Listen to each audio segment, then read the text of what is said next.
वालेकुम। क्या हाल है विवर? ठीक हो?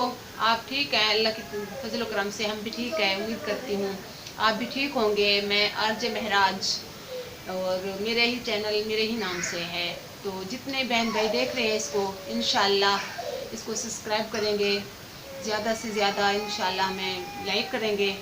मैं उम्मीद करती हूँ आप ज़्यादा से ज़्यादा ही हमें सपोर्ट करेंगे इंशाल्लाह। मैं महराज, शुक्रिया। मैं गरीब औरत हूँ। ये बात हम्म? ये बात नहीं। बात मैंने क्या बताया? ठीक है, मैं बहुत ही गरीब हूँ, छोटे छोटे बच्चे हैं मेरे, कोई भी सहारा नहीं है आदमी भी अल्लाह नहीं। के सिवा, आदमी भी नहीं है मेरा।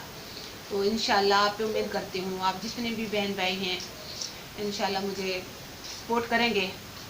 मेरे ही नाम से मेरा ही चैनल है और इंशाल्लाह उम्मीद करती हूँ वीडियो अच्छी वीडियोस भेजूँगी मैं इंटरव्यू की, और अच्छे अच्छे इलाकों में जाके आपके लिए माशाल्लाह बहुत ही अच्छी वीडियोस लाऊंगी इंशाल्लाह। तो आपका बहुत शुक्रिया, जितने भी बहन भाई देख रहे हैं हमें सपोर्ट करना, शुक्रिया।